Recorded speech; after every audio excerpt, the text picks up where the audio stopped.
வெற்றி நமதே. வெற்றியாளர்களுக்கு வணக்கம்.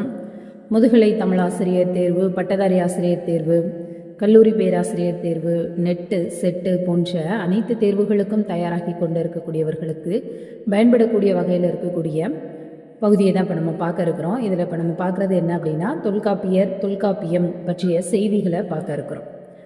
தொல்காப்பியம் அப்படிங்கிறது, தொல்காப்பியம் இல்லை என்றால் தமிழை கடப்பதும் கடினமான ஒன்று தான், தேர்வுகளை கடப்பதும் கடினமான ஒன்று தான். ஏன்னா தொல்காப்பியர் அதுதான் அடிப்படை. தொல்காப்பியம் தான் எல்லா நூல்களுக்கும் ரொம்ப அடிப்படையான நூலாக இருக்கிறது. எல்லாத்திற்கும் இலக்கணம் தரக்கூடிய நூலாக இருக்கக்கூடியதும் தொல்காப்பியம் தான்.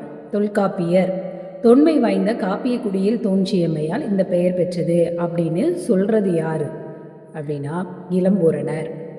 தொன்மை வாய்ந்த காப்பிய குடியில் தோன்றியமையால் அவர் இந்த பெயர்ல இருக்கிறார் அப்படின்னு சொல்லி இளம்பூரணர் குறிப்பிடுகின்றார். அடுத்து, பழமை மிக்க காப்பியக்குடி என்ற ஊரில் பிறந்தமையால் இப்பெயர் பெற்றதாகவும் ஒரு சிலர் என்ன செய்கிறாங்க சொல்கிறாங்க. காப்பியன் என்பது இயற்பெயர். நக்கீரர் பல்காப்பியனார் என்பது போல தொல் என்னும் அடைமொழியை பெற்று அடைமொழி சேர இவர் என்ன செஞ்சிட்டாரு, தொல்காப்பியன் அப்படின்னு அழைக்கப்படுறாரு. அவர் எழுதின நூல் தொல்காப்பியம் என்னும் நூலை தந்தமையால் தொல்காப்பியர்னு அழைக்கப்படுறாரு அப்படின்னும் சொல்லப்படுகிறது. அகத்தியருடைய மாணவர், அதனால அகத்தியத்தை முதல் நூலாக கொண்டு இலக்கணம் என்ன செஞ்சிருக்கிறாரு, இயற்றியிருக்கார் அப்படின்னும் சொல்றது இருக்கிறாங்க. அப்படி பார்த்தோம் அப்படின்னா பாயிரம் அதனை கட்டாயமாக சொல்லியிருக்கோம். ஆனால் பாயிரத்தில் அதை பற்றிய குறிப்புகள் எதுவும் இல்லை. அதனால அகத்தியத்தை விட பன்மடங்கு சிறந்தது தொல்காப்பியம் அப்படின்னு என்ன செய்யலாம், சொல்லலாம். ஆனால் இதற்கும் ஆதாரம் இல்லாத ஒரு கூற்று தான். ஐந்திரம் நிறைந்த தொல்காப்பியன் என்ற பாயிர அடி கொண்டு பாணினிக்கு முந்திய ஐந்திரம் என்னும் நூல். ஐந்திரம் அப்படிங்கிற நூல் பாணினிக்கு முன்னாடியே தோன்றிய நூல் அப்படின்னு என்ன செய்யலாம், சொல்லப்படுகிறது. எழுத்து, சொல், பொருள், யாப்பு, அணி என 5 கூறுபாடுகளை உடையது. அதனால ஐந்திரம் அப்படிங்கிறத கூட என்ன செஞ்சிருக்கலாம், சொல்லியிருக்கலாம் அப்படின்னு சொல்லப்படுது. அதே இதில் என்ப, மொழிப, என்மனார் புலவர், யாப்பன மொழிப, யாப்பரி புலவர், தோழென மொழிப, தொன்மொழி புலவர், இப்படி 250க்கும் மேற்பட்ட இடங்களில் இதை பற்றிய குறிப்புகள் இப்படி இடம்பெறதுனால இந்த நூல் என்னது, ரொம்ப முன்னாடியே தோன்றிய நூல் அப்படின்னு என்ன செய்யப்படுது, எண்ண முடிகிறது. இந்த நூலுக்கு முன்னாடி இலக்கிய இலக்கணங்கள் எண்ணற்றன இருந்திருத்தல் வேண்டும் அப்படின்னு சொல்லப்படுது. இந்த கருத்தை யார் 2 பேர் சொல்றாங்க அப்படின்னு பார்த்தீங்கன்னா, T.R. சேஷ ஐயங்கார். இவர் திராவிடியன் இந்தியா அப்படிங்கிறத 42வது பக்கத்தில் குறிப்பிடுகிறார். அதே மாதிரி டாக்டர் கால்டுவெல் அப்படிங்கிறவரும் என்ன செய்கிறாங்க, குறிப்பிடுறாங்க. அடுத்து பார்த்தோன்னா இவங்களுடைய காலம் பற்றி சொல்கிறது. அதோட இன்னும் ஒரு கருத்து என்னென்னா, முந்து நூல் கண்டு முறைப்பட எண்ணி அப்படின்னு சொல்லி பாயிரம் சொல்கிறதுனாலும், நாடக வழக்கினும் உலகியல் வழக்கினும் பாடல் சான்ற புலனறி வழக்கு அப்படின்னு தொல்காப்பியர் குறிப்பிடுவதனாலும் இது இதுக்கு முன்னாடியே நிறைய இலக்கிய இலக்கணங்கள் இருக்கிறது அப்படிங்கிறது புலப்படுகிறது. மேலும் இவருடைய காலம் கிமு 300 அப்படின்னு வாழ்ந்தவர் அப்படின்னு பண்டாரகர் ராசமாணிக்கனார் குறிப்பிடுகிறார். கிமு 300 அப்படின்னு பண்டாரகர் ராசமாணிக்கனார் குறிப்பிடுகிறார். இவருடைய நூலில் பௌத்தம் பற்றிய குறிப்பு இல்லை. அப்படின்னா புத்த மதம் தமிழகத்தில் நுழைவதற்கு முன்பே தொல்காப்பியம் எழுதப்பட்டிருக்கிறது அப்படிங்கிற கருத்தை யார் சொல்கிறா அப்படின்னா சீனிவாச ஐயங்கார் அவருடைய நூலில் தமிழ் ஸ்டடீஸ் அப்படிங்கிற பகுதியில் அவர் என்ன செய்கிறாரு, இந்த கருத்தை குறிப்பிட்டிருக்கிறாரு. அடுத்து பார்த்தோம் அப்படின்னா வையாபுரி பிள்ளை என்ன சொல்கிறாருன்னா, கிபி 5 அதுவும் வஜ்ரநந்தி காலத்தில் தோன்றிய நூலாக கொண்டு நிறுத்துகிறார். வஜ்ரநந்தி முனிவர் இருந்த காலத்தில் இந்த தொல்காப்பியம் வந்ததா. இவர் என்ன சொல்கிறாருன்னா, தமிழக வரலாறும் இதோட மொழியினுடைய வரலாறும் அந்த நூலில் குறிப்பிடப்படுகிறது. வஜ்ரநந்தி வாஸ் எஸ்டாப்ளிஷ்ட் இன் இந்த இலக்கணம் அதில் தான், அதுக்கு தான் என்ன செய்யப்படுது, குறிப்பிடப்படுகிறது. இதை சொன்னவர் நம்ம வையாபுரி பிள்ளை. இப்போ இதை நம்ம ஞாபகம் வச்சுக்கிறதுக்கு என்ன பண்ணலாம் அப்படின்னா, புரிக்கு 5 ரூபாய்க்கு பூரி வாங்கலாம். தொன்மை காலத்தில் 5 ரூபாய்க்கு பூரி வாங்கலாம் அப்படின்னு ஞாபகம் வச்சுக்கலாம். தொல்காப்பியருடைய காலம், அதாவது ஒவ்வொரு காலத்தை படிக்கும்போது நமக்கு யார் எதை சொன்னாங்க அப்படிங்கிறது தெரியாது. இப்போ பொறுத்துகள்லாம் வரும்போது இந்த மாதிரி கொடுத்து கேட்டால் நம்ம கொஞ்சம் ஒரு ஷார்ட்கட் வச்சுக்கிட்டோம் அப்படின்னா ரொம்ப எளிதாக என்ன செய்யும் இருக்கும். KN சிவராச பிள்ளை கிபி 4ஆம் நூற்றாண்டு அப்படின்னு சொல்கிறாரு. சிவராச பிள்ளை கிபி 4ஆம் நூற்றாண்டு அப்படின்னு சொல்கிறாரு. கிபி 4ஆம் நூற்றாண்டில் தொன்மை காலத்தில், அதாவது தொன்மை காலமாக இருந்த கிபி 4ஆம் நூற்றாண்டில் ராஜாக்கள் வந்து என்ன செய்கிறாங்க, சிவராஜா ஆட்சி செய்கிறாரு அப்படின்னு சொல்லிக்கலாம். அடுத்து சி இலக்குவனார். கிமு 7ஆம் நூற்றாண்டு அப்படின்னு சொல்கிறாரு. இவருடைய இலக்கே வந்து 7, எல்லையை அடைவது 7 அப்படின்னு ஞாபகம் வச்சுக்கலாம். வெள்ளைவாரனார் என்ன சொல்கிறாருன்னா 5320 ரூபா, அதாவது 5320 ரூபாய்க்கு வெள்ளை அடிக்கணும் அப்படின்னு ஞாபகம் வச்சுக்கலாம். அடுத்து பார்த்தோன்னா ராகவையங்கார் கிமு 2ஆம் நூற்றாண்டு அப்படின்னு சொல்லி 2ஆம் நூற்றாண்டுக்கு முன்புடையவர் அப்படின்னு சொல்கிறாரு. ராகவையங்கார் ராரா 2 ராரா வருது, 2ஆம் நூற்றாண்டுக்கு முன்னையவர் அப்படின்னு சொல்கிறாரு. அப்புறம் 3000 ஆண்டுகளுக்கு முந்தியதானால் ஒருவரும் மறக்க ஒண்ணா உண்மை எனவும், காசு பிள்ளை ஆசிரியருடைய காலம் வால்மீகி ராமாயணம் எழுந்த கிமு 7ஆம் நூற்றாண்டிற்கு முற்பட்டதாகலாம் அப்படின்னு சொல்கிறார். ஏற்கனவே 7ஆம் நூற்றாண்டு அப்படின்னு இலக்கு வச்சுருந்தாரு இலக்குவனார் வந்து. அதே மாதிரி இவரும் எனது காசு கொடுத்து அவரும் அவரோட ஒன்றா சேர்ந்துக்கிறார். யார் இலக்கு வச்சிருப்பவர் கூட காசு கொடுத்து காசு பிள்ளை 7ஆம் நூற்றாண்டு அப்படின்னு இணைஞ்சுக்கிறாரு. அடுத்து பார்த்தோன்னா அனைத்தையும் நோக்க தொல்காப்பியர் பாணினிக்கு முந்தியவர், ஐந்திரத்திற்கு பிந்தியவர், காப்பியர் காலம் கிபி 5ஆம் நூற்றாண்டிற்கு முந்தியது என எல்லாரும் சொல்கிறது ஏற்றுக்கிற மாதிரி என்ன செய்து இருக்குது. இவருடைய சமயம் தொல்காப்பியரை சமணர், சைவர் அப்படின்னு அவங்கவுங்க இஷ்டத்துக்கு ஒவ்வொரு மதத்தை என்ன செய்கிறாங்க சொல்கிறாங்க. என்ன சமயத்தர் அப்படின்னு சொல்ல முடியாது. வள்ளுவர், இளங்கோ போல சமயம் கடந்தவர் அப்படின்னே தொல்காப்பியரையும் குறிப்பிடலாம்.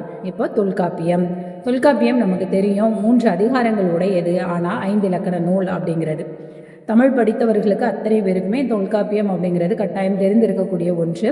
ஒவ்வொரு அதிகாரமும் 9 இயல்கள் கொண்டதாக இருக்கிறது. 1611 நூற்பாக்கள் உடையதாக இருக்கிறது. இந்த நூற்பாக்களை பற்றிய கருத்துக்கள் பல்வேறு இடங்களில் பல்வேறு விதமாக என்ன செய்கிறது, மாறுபட்டு செய்திகள் இடம்பெற்று இருக்கிறது.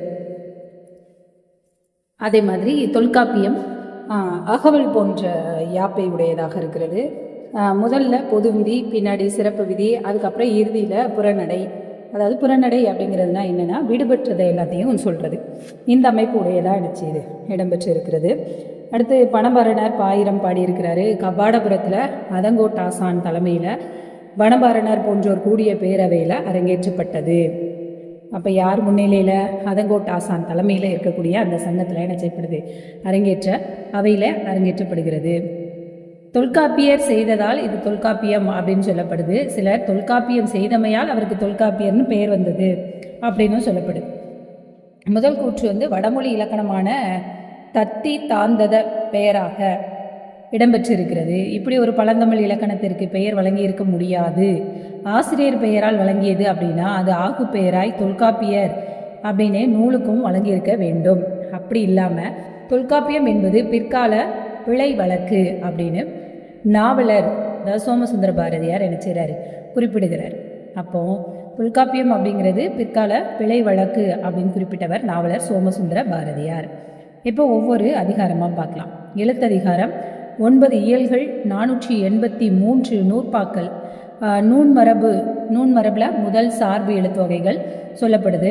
அதே மாதிரி அளவு மாத்திரை குறித்தும் முதலெழுத்து எது, சார்பெழுத்துக்கள் எத்தனை, முதலெழுத்துக்கள்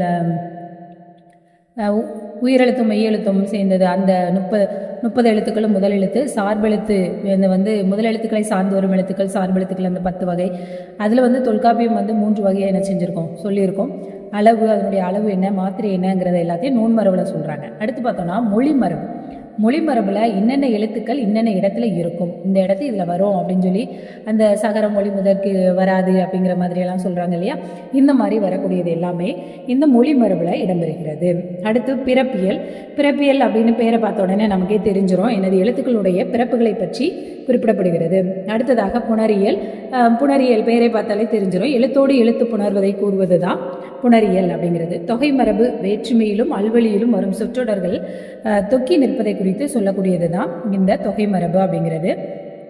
அடுத்ததாக பார்த்தோம் அப்படின்னா உருபியல்ல என்ன வருது அப்படின்னா வேற்றுமை உறுப்புகளுடன் சொற்கள் புணர்வது பற்றிய செய்திகள் இந்த உருபியல் இடம்பெறுது. அதுக்கு அடுத்ததாக உயிர் மயங்கியல், உயிர்களுடைய புணர்ச்சியையும் சொல்லக்கூடியது. புள்ளி மயங்கியல் மெய்யர்களுடைய புணர்ச்சியை பற்றி சொல்லுது. குற்றியலுகுற புணரியல் குற்றியலுகுற ஈர்களுக்குரிய புணர்ச்சியை பற்றி குறிப்பிடுகிறது. இப்போ இதில் நமக்கு என்ன வந்துடும் அப்படின்னு சொன்னால், ஒன்று கூற்று காரணத்தில் நூன்மரபு முதல் சார்பு எழுத்து வகைகளை பற்றி குறிப்பிடுகிறது. மொழிமரபு அளவு மாத்திரையை குறிப்பிடுகிறது. இப்படி கொடுத்தாங்கன்னா கூற்று 1 சரி, கூற்று 2 தவறு அப்படின்னு நமக்கு எழுத தெரியணும். அப்போ அப்படி எழுத தெரியணும்னா எந்தெந்த இயல்ல என்னென்ன கருத்துக்கள் இருக்குது அப்படிங்கிறது தெரியணும். அதே மாதிரி பார்த்தீங்கன்னா நூற்பால இருக்கக்கூடிய வார்த்தைகளே கொடுத்து இப்போ இந்த கல்லூரி பேராசிரியர் தேர்வுலலாம் வந்து அந்த வார்த்தைகள் வந்து எங்கெங்கே வருது அப்படிங்கிற வரிசை முறையை கேட்டிருந்தாங்க. இப்போ அப்படிங்கும்போது நமக்கு இங்கே இயல் வரிசையை கொடுத்து கூட கேட்கலாம். அதனால் அதை வந்து என்ன செஞ்சுக்கணும், கொஞ்சம் தெரிஞ்சுக்கிறது நல்லது. அதை கொஞ்சம் பார்த்து என்ன செஞ்சுக்கோங்க, மனனம் செய்து கொள்ளுங்கள். அடுத்து பிறப்பியல் இற்றை நாளில் ஒளியியல் முறையோடு பொருந்தும் வகை வியந்து பாராட்டக்கூடியதாக என்ன செய்யுது இருக்குது. ஒளியினுடைய பிறப்பு, இயல்பு, திரிபுகளை 3000 ஆண்டுகளுக்கு முன்பே தமிழர்கள் நன்கு அறிந்திருந்தனர் அப்படிங்கிறது ஒரு முக்கியமான பெருமைக்குரிய ஒரு செய்தியாக இருக்கிறது. சொல்லதிகாரத்திலும் 9 இயல்கள் தான். ஆனால் எழுத்ததிகாரத்திலிருந்து சொல்லதிகாரத்தில் 20 நூற்பாக்கள் அதில் வந்து 483 நூற்பாக்கள் இருக்கிறது. சொல்லதிகாரத்தில் 463 நூற்பாக்கள் தான் இருக்கிறது. எழுத்தான சொற்களை பற்றி சொல்வது கிளவியாக்கம். இந்த கிளவியாக்கத்தில் வந்து அடுத்து திணை, பால், மரபு, வலுவாத சொற்கள் அமைக்கும் முறையையும் சொல்லப்படுகிறது. அடுத்து பார்த்தோன்னா வேற்றுமையில் பெயர்கள் உருபேருக்கும் பொருள் வேறுபடுவதையும் சொல்லப்படுகிறது. அடுத்து வேற்றுமை மயங்கியல்ல உருபுகள் தம்முள் மயங்கி பொருள் வேறுபடுறத சொல்லுகிறது. அடுத்து பார்த்தோம்னா விழிமரபுல விழி வேற்றுமை பற்றியும், அதுக்கடுத்து பெயர், வினை, இடை, உரி இந்த இயல்கள் முறையே பெயரியல் வந்து பெயர் சொற்களை பற்றியும், இடையியல் வந்து இடை சொற்கள் பற்றியும் இந்த மாதிரி கூறுங்க. இந்த இடையியல் இடைச்சொல் பற்றி, உரியியல் உரிச்சொற்கள் பற்றி அது எல்லாத்தையும் குறிப்பிடுகிறது. எச்சவியல் பார்த்தோன்னா முந்தைய 8 இயல்களையும் கூறாததை தொகுத்து ஒரு ஒளிபியல் போல அமைந்திருக்கிறது. அப்போ தொல்காப்பியத்தில் ஒளிபியல் போல அமைந்த இயல் எதுனா இந்த எச்சையலை குறிப்பிடலாம். இதில் தான் இயற்சொல், திரிச்சொல், திசைச்சொல், வடச்சொல் அந்த 4க்கு இலக்கணமும் இந்த எச்சவியலில் இடம்பெறுகிறது. சொற்றொடர்கள், அதுக்கப்புறம் பொருள்கோள் இது எல்லாம் குறிப்பிடப்படக்கூடிய இயல் எதுனா எச்சவியல் தான். அடுத்து திணை விளக்க பகுதி தத்துவ திறம் வாய்ந்ததாக இருக்கிறது. வட சொற்களை ஏற்கும் வகையினையும் வரம்பு காட்டும் முறையும் போற்றத்தக்கதாக இருக்கிறது. வடச்சொற்கிழவி வடவெழுத்து ஒருங்கி எழுத்தோடு உணர்ந்த சொல்லாகுமே. இது வந்து தமிழ் கலை சொல்லாக்கத்திற்கான நெறியை வந்து சொல்லக்கூடியதாக இது இருக்கிறது. அடுத்து எல்லா சொல்லும் பொருள் குறித்தனவே அப்படிங்கிறது மிக மிக அரிய அமைப்புடையதாக இருக்கிறது. அருந்தமிழுக்கு பெருமை அளிக்கக்கூடியதாகவும் இருக்கிறது. அதே மாதிரி இடையியல், உரியியல் அப்படிங்கிறதுல எண்ணற்ற சொற்களுக்கு பொருள் தரக்கூடிய ஒரு அகராதி போல என்ன செய்யுது இடம்பெறுகிறது. உரிச்சொல்லாம் நிறைய வந்து என்ன செஞ்சிருப்பாங்க, பொருள் கொடுத்துருப்பாங்க. அது மாதிரி அந்த உரியியல்ல இருந்தும் நமக்கு நிறைய வினாக்களும் என்ன செய்யுது இடம்பெற்று இருக்கிறது. பொருளதிகாரத்தில் தான் 2 அதிகாரத்திலையும் விட அதிகமான நூற்பாக்கள் இருக்கிறது. எதுனா பொருளதிகாரத்தில் 665, 883, 863 இது எழுத்து, இது சொல்லு, பொருளில் வந்து 665 நூற்பாக்கள் இடம்பெற்றிருக்கிறது. சொற்களில் அமைந்த பொருளை புகழ்வது தான் இந்த பொருளினுடைய இது அகத்திணை. முதல்ல இருக்கிறது அகத்திணை. இன்ப ஒழுக்கத்திணை இயல்பு உணர்த்தக்கூடியது. அதே மாதிரி அவ்வொழுக்கம் கைக்கிளை, ஒருதலை காமம், ஐந்திணை குறிஞ்சி, முல்லை, மருதம், நெய்தல், பாலை என 5 வகை நிலத்தின் கண் ஒத்த அன்புடையோரிடத்திலும் உருவாவது. அதுக்கப்புறம் பொருந்தா காமம் அப்படின்னு 3ஆ பகுத்து அதை குறித்து என்ன செய்யப்படுகிறது. ஆக இந்த 7 திணைகளையும் முதல் காலமும் இடம், முதற்பொருள், கருப்பொருள், உரிப்பொருள் இந்த 3ஐயும் சொல்லக்கூடியதாக இங்கே வந்து என்ன செய்யுது இருக்குது. முதற் பொருள்னா நிலமும் பொழுதும்னு நமக்கு காலமும் இடமும் கொடுத்துட்டாங்க. அடுத்து பார்த்தோன்னா கருப்பொருள் அந்த நிலத்திற்குரிய செய்திகளான தெய்வம் முதல் யாழ் ஈரான 14 செய்திகள். இதில் குறிப்பை பார்த்துக்கோங்க, 14 செய்திகளை குறிப்பிடுகிறது. உரிப்பொருள் புணர்தல் நிமித்தம், இருத்தல் நிமித்தம், ஊடல் நிமித்தம், இரங்கல் நிமித்தம், பிரிதல் நிமித்தம்னு சொல்லக்கூடிய இந்த 5 நிமித்தங்களையும் குறிப்பிடுகிறது. அடுத்து புறத்திணையல். அகத்திணைக்கு 7 இருக்கும், புறமாகிய 7 திணைகள் இருக்கிறது. அதான் வெச்சி, வஞ்சி, உளிஞை, தும்பை, வாகை, காஞ்சி, பாடான் அப்படிங்கிற 7 திணைகள். இந்த 7 திணைகளையும் விளக்கக்கூடிய பகுதியாக இடம்பெற்றிருக்கிறது. அடுத்ததாக களவியலில் வந்து மனத்திற்கு முன் நிகழும் ஒழுக்கம் பற்றி உணர்த்தக்கூடியது. கற்பியல் மனத்திற்கு பின் நிகழக்கூடிய ஒழுக்கம் பற்றி குறிப்பிடுகிறது. பொருளியல் அவ்வொழுக்கத்தினுடைய ஒளிபியலாக இருக்கிறது. களவு, கற்பு இந்த ஒழுக்கத்திற்குரிய ஒளிபியலாக பொருளியல் விளங்குகிறது. அப்போ சொல்லதிகாரத்தில் வந்து ஒளிபியலாக இருக்கிறது எது அப்படின்னா எச்சவியல். அதே மாதிரி பொருளதிகாரத்தில் எதுனா பொருளியல். இந்த மெய்ப்பாட்டியல் என் வகை மெய்ப்பாடுகளை பற்றிய குறிப்புகளையும் சுவையை பற்றி குறிப்பிடுகிறது. ஓமை அணியும் அதனுடைய பாகுபாடுகள் பற்றி பேசுகிறது. செய்யுள் உறுப்புகளான அசை, சீர், தலை, அடி, தொடை அதனுடைய இலக்கணங்களை பற்றி குறிப்பிடுகிறது. மரபியல் வழக்கிலும் செய்யுளியலும் இருந்த நியதிகளை சொல்லக்கூடியதாக இந்த மரபியல் இடம்பெறுகிறது. இலக்கியத்தின் பொருள், வாழ்வின் பொருள், இலக்கியம் இவை பற்றி இந்த அதிகாரம் ரொம்ப சிறப்பாக சொல்கிறது. செய்யுளியல் சிறப்பான பகுதி அப்படின்னு சொல்லலாம். மிக்க பழங்காலத்திலே ஆராய்ச்சி நிகழ்த்த பெற்றது அப்படிங்கிறத நம்ம புரிந்து கொள்ளக்கூடிய வகையில் இந்த நூலானது என்ன செய்து இடம்பெற்றிருக்கிறது. இதில் இருக்கக்கூடிய ஒரு சில செய்திகள் அப்படின்னு பார்த்தோன்னா, மாயோன் மேய காடுரை உலகம், சேயோன் மேய மைவரை உலகம். இதில் நாற்ஜெய்வங்களை நிரல்படுத்தக்கூடியதா, முல்லை, குறிஞ்சி, மருதம், நெய்தல் என சொல்லிய முறையாம். இந்த நிலத்தில் இருக்கக்கூடியதை எல்லாத்தையும் சொல்கிறது. அதுக்கப்புறம் அறிவு, ஒன்றறிவதுவே, உற்றறிவதுவே, இரண்டறிவதுவே, அதனோடு நாவே அப்படிங்கிற இந்த பாடல் 6 பிரிவாக பிரிந்திருக்கக்கூடிய பான்மை, இது எல்லாத்தையும் நம்ம சிறப்பாக பார்க்கலாம். அதோட இன்றுள்ள தமிழ் நூல்களில் மிக பழமை மிக்கது, தமிழுக்கே முதல் நூல் அப்படின்னு நம்ம தொல்காப்பியத்தை சொல்லலாம். இதெல்லாம் தொல்காப்பியத்தினுடைய சிறப்புகள். எவ்வளோ நூல்கள் வந்தாலும் இயற்கையாலும் செயற்கையாலும் கனலினும் புனலினும், கனல்னா நெருப்பாலும் நீராலும் நிறைய அழிஞ்சு போனாலும் முன்னும் பின்னும் உடன் தோன்றிய நூல்கள் யாவும் ஒழிய இத்தொன்றே ஈடு கொடுத்து இன்னைக்கு வரைக்கும் நீடித்து நிலைத்து நிற்கக்கூடிய ஒரு நூலாக இருக்கிறது. அதே மாதிரி வளர்தமிழின் பழமை காட்டும் வரலாற்று சுவடியாக, வருங்கால தமிழுக்கு வகையூட்டும் வழிகாட்டியாகவும் இது என்ன செய்கிறது, விளங்குகிறது. எண்ணற்ற இலக்கணங்கள் இன்தமிழில் இருந்தாலுமே முன்னைய இலக்கணங்களை எல்லாம் வென்று தன்னகத்தே ஒரு தனிப்பெருமையோடு தனித்துவத்தோடு வியங்கக்கூடியது எது அப்படின்னா இந்த தொல்காப்பியம் அப்படின்னு சொல்லலாம். பின்னாடி தோன்றிய நிறைய இலக்கிய நூல்களுக்கு அடிப்படையாக இருந்தது இதுதான். 5 இலக்கணமும் முத்தமிழும் பல்கலையும் பற்றி பேசக்கூடியதாக இருக்கிறது.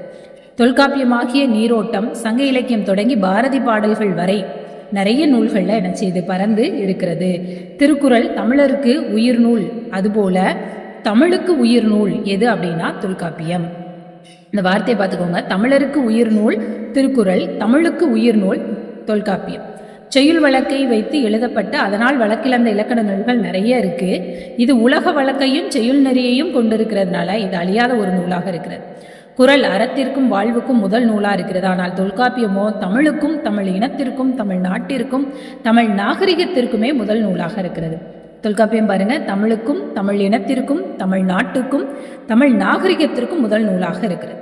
திருக்குறள் ஆட்சி செய்யாத தமிழ் நூலே இல்லை அப்படின்னு சொல்லலாம். அதே மாதிரி அந்த திருக்குறளையும் ஆட்சி செய்த அருமை எது, தொல்காப்பியத்துக்குரியது. 3000 ஆண்டுகளுக்கு முன் தோன்றிய இந்த நூல் இன்னைக்கு உண்மை வாய்ந்ததாக, இன்னைக்கும் புதுமை பெற்றதாக, இன்னைக்குள்ள இலக்கணத்துக்கு தகுந்த மாதிரி பொருந்தி வாழ்ந்து கொண்டு இருக்கிறது. தொல்காப்பியம் நூல் முன்னை பழம் பொருட்கும் முன்னை பழம்பொருளாய் பின்னை புதுமைக்கும் பேர்த்தும பெற்றியதாய் தற்கால தன்மை பெற்று பிறங்குகிறது. இன்றைய இந்தமிழ்நாட்டில் எல்லை கிளர்ச்சிக்கு வடவேங்கடம், தென்குமரை, ஆயிடை, தமிழ் கூறும் நல்லுலகம் என முதற் சான்று பகர்வதும் இந்த தொல்காப்பியம் தான். வடவேங்கடம், தென்குமரி, ஆயிடை, தமிழ் கூறு நல்லுலகம். தமிழில் பகரமை ஈரான சொற்கள் 4, நெகரமை ஈராகும் சொல் 1, மொழி முதல் எழுத்துக்கள் 9. இதெல்லாம் வரம்பு காட்டி ஒவ்வொன்றையும் முடிவு கட்டி கூறும் முதன்மை சான்றது எதுனா இந்த தொல்காப்பியம். அதே மாதிரி இதுவும் ரொம்ப முக்கியமானது. உயர்திணை என்பனார் மக்கள் சுட்டே, அக்ரிணை என்பனார் அது உயர்திணை யாரு, அக்ரிணை எது அப்படிங்கிறத பாகுபாடு குறித்து கூறுவதே இந்த தொல்காப்பிய நூல் தான். அதே மாதிரி கடிச்சொல் இல்லை காலத்து படினே அப்படிலாம் கூறும் மொழி நூலாகவும் இந்த நூல் என்ன செய்கிறது, இடம்பெறுகிறது. இதுமாதிரி பண்டைய தமிழருடைய வாழ்வு, தொழில், பண்பு, நாகரிகம், சமூக நிலை, பொருள் வளம், சமய நிலை, போர், அதுக்கப்புறம் ஆட்சி முறை, மரபு, கடவுட்கொள்கை, பழக்க வழக்கம், இது எல்லாத்தையும் அறியக்கூடிய ஒரு அரிய கருவூலமாக இந்த தொல்காப்பிய நூல் என்ன செய்கிறது, விளங்குகிறது. இலக்கண நூல்னு சொல்லிட்டோம்னாலுமே இலக்கணம் மட்டுமல்லாமல் அனைத்து இலக்கணங்களையும், வாழ்வியல் இலக்கணத்தையும் சேர்த்தே என்ன செய்து சொல்லக்கூடிய ஒரு நூலாக சொல்கிறது. இப்போ இந்த கருத்துக்கள் எல்லாம் நமக்கு கூற்று காரணங்களில் கொடுத்து கேட்கும்போது நமக்கு தெரியணும். அதனால இந்த கருத்துக்களையும் நாம் உள்வாங்கி படிப்பது சிறப்புடையதாக இருக்கும். குறையில்லா நிறைவு, அறிவுசால் செறிவு, நிரம்ப வளம், வரம்பிறவாமல் வரையறுத்து வடித்த முறை, இதெல்லாம் இந்த நூலினுடைய மிக சிறந்த சிறப்பாகவே என்ன செய்கிறது, இடம்பெறுகிறது. இந்த சமூக நிலை, பண்டைய தமிழர் வரலாறு, பண்பு, நாகரிகம், சமூக நிலை, பொருள் வளம், போர் முறை, ஆட்சி முறை, இதெல்லாம் பெற்றதாகவே விளங்குகிறது அப்படிங்கிறத யார் சொல்கிறாருன்னா சேச ஐயங்கார் அப்படிங்கிறவர் தான் என்ன செய்கிறாரு, சொல்கிறாரு. அடுத்து பார்த்தோம் அப்படின்னா பரந்துபட்ட தமிழ் நூல் கடலுள் மொழியின் பழமையும் இலக்கிய இலக்கண தொன்மையும் ஒரு சேர உணர்த்தக்கூடிய நூல் தொல்காப்பியம் அப்படின்னு என்ன செய்யலாம் சொல்லலாம். அதே மாதிரி இந்த நாவலர் சோமசுந்தரர் வந்து என்ன சொல்றாருன்னா, குறையிலா நிறைவு, அறிவுசால் செறிவு, நிரம்பு வளம், வரம் பிறவாமல் வரையறுத்து வடித்த முறை வனப்பு, மொழி வளர்ச்சிக்கென்றும் தளர்ச்சி தரா கட்டமைப்புகளால் ஒப்புயர்வற்ற சிறப்பு வாய்ந்த இலக்கண நூல் அப்படின்னு சொல்லி இந்த கருத்தை எல்லாம் சொல்றது யாரு அப்படின்னா நாவலர் சோமசுந்தர பாரதியார். அப்புறம் உள்ளத்து உணர்வுகளை ஆய்ந்து அவற்றான் உடலில் தோன்றும் மெய்ப்பாடுகள் இவை அப்படின்னு எடுத்தக்கூடிய முதல் நூல் தொல்காப்பியம்தான். இந்த மாதிரி தொல்காப்பியத்தை குறித்து சில சான்றோர்களும் பலவித கருத்துக்களை என்ன செய்கிறாங்க சொல்கிறாங்க. அந்த வகையில் பார்த்தோம் அப்படின்னா சொற்கள் பிறப்பினை அறிவியல் ரீதியில் இன்னென்ன ஒலிகள் சொற்களை தொடங்குவன, இந்த ஒலிகள் சொற்களை முடிப்பன, இவ்வொலிக்கு பின் தான் இவ்வொலிகள் வரும் அப்படிலாம் வந்து என்ன செய்து சொல்லக்கூடிய ஒரு நூல் இதுதான் அப்படின்னு வரையறை சொன்னவர் ஒலி ஆராய்ச்சி அறிஞர் பாவே மாணிக்க நாயக்கர் அப்படிங்கிறவரை நினைச்சிறாரு குறிப்பிடுறாரு. அதோட எழுத்ததிகார பிறப்பியல் தமிழுக்கே சிறப்பாக அமைந்தது. பாருங்க, எந்த இதுனா எழுத்ததிகாரத்துல பிறப்பியல் தமிழுக்கே சிறப்பாக அமைந்தது மட்டுமின்றி பிறமொழி ஒலிகளையும் எழுதி காட்டும் ஏற்றம் சான்றவை அப்படின்னும் நினைச்சிறாரு மாணிக்க நாயக்கர் சொல்றாரு. அடுத்து இலக்கண உலகி அப்படின்னு சொல்லி வடமொழி மோகம் மிக்க வையாபுரி பிள்ளை அவர் கூட என்ன சொல்றாருன்னா, இலக்கண உலகின் ஏக சக்கரவர்த்தி அப்படின்னு சொல்லக்கூடிய பாணினி என்ற வடமொழி ஆசிரியரும் இவ்வளவு விரிவாக என்ன செஞ்சதில்லை, இந்த தமிழை குறித்து ஆராய்ந்தது, அவருடைய மொழியை குறித்து ஆராய்ந்து சொன்னதில்லை அப்படின்னு சொல்றாரு. அது மாதிரி தோன்றிய காலம் தொடங்கி எல்லோரும் பயின்று பாராட்ட பெறும் பான்மை எது அப்படின்னு சொல்றதோட இளம்புறனர், பேராசிரியர், சேனாவரையர், நச்சினர்கினியர், கல்லாடர், தெய்வச்சிலையார் போன்ற எண்ணற்ற புலவர்கள் உரை எழுதியிருக்காங்க. பின்னரும் தொல்காப்பிய பாயிர விருத்தி, முதற் சூத்திர விருத்தி இந்த நூல்களும் எழுதியிருக்கிறது. அதாவது அரசன் சண்முகனாறு, சோமசுந்தர பாரதியார் இவங்கெல்லாம் இதற்கு உரைகள் எழுதியிருக்காங்க. அந்த பாயிர விருத்திக்கும் முதற் சூத்திர விருத்தியும் எழுதியிருக்கிறாங்க. அதுக்கப்புறமா doctor P. S. Subramania Sastri, மு. ராகவையங்கார், வெள்ளைவாரனார், இலக்குவனார் இவங்க எல்லாருமே என்ன செஞ்சிருக்காங்க, இதை குறித்த ஆய்வுகள் செய்திருக்கிறாங்க. மேலை நாட்டவரும் விரும்பி வளர்க்க பெறும் உயிரியல் உளவியல் முதலான கொள்கைகளும் இந்த தொல்காப்பிய நூலில் இடம்பெற்றிருக்கு அப்படின்னு சொல்லி என்ன செய்யலாம் சொல்லலாம். அதே மாதிரி தமிழுக்கே உரிய பொருள் இலக்கியங்களாக இருக்கக்கூடிய இந்த அகம்புறம் சொல்லலாம். தொல்காப்பிய கல்வி வழி இன்றியமையாத ஒன்றாக இடம்பெற்றிருக்கிறது. வள்ளுவர், இளங்கோ, சாத்தனார், திருத்தக்கத்தேவர் முதலான இலக்கிய நூலாசிரியர்களும் ஐயனார் இதனார், நாற்கவிராச நம்பி, பவனந்தி, அமிர்தசாகரர் போன்ற இலக்கண நூலாசிரியர்களும் தொல்காப்பிய நீந்திகள் அப்படின்னு சொல்லலாம். அதே மாதிரி இளம்புறனர், சேனாவரையர், பேராசிரியர், தெய்வசிலையார், நச்சினர்கினியர் இவங்க எல்லாரையும் வந்து என்ன செய்யலாம், தொல்காப்பிய செம்படவர்கள் அப்படின்னு குறிப்பிடலாம். இப்போ தொல்காப்பியம் ஒரு இயக்க நூல். பின்வந்த நூலாசிரியர், உரையாசிரியர் எல்லாருமே இந்த இயக்கத்திலிருந்து வளர்ந்தவர்கள் அப்படின்னு என்ன செய்யலாம் சொல்லலாம். அதுக்கப்புறம் புறநடை அப்படின்னு அந்த இந்த நூலுக்கு விதிகளை வந்து புறநடை அப்படின்னு சொல்லுவாங்க. அதை வந்து இலக்கணத்தார் அவை புறநடை அல்ல, மொழியை தடை செய்யாது காக்கும் புறநடை அப்படின்னு என்ன செய்யுது மதிக்கக்கூடிய வகையில் இந்த புறநடை இலக்கிய செய்யுள்களும் இதில் இடம்பெற்றிருக்கிறது. அதே மாதிரி நீண்ட புறநடை அல்ல, மொழிநடை செய்யாது காக்கும் புறநடை என்று மதிக்க வேண்டும்.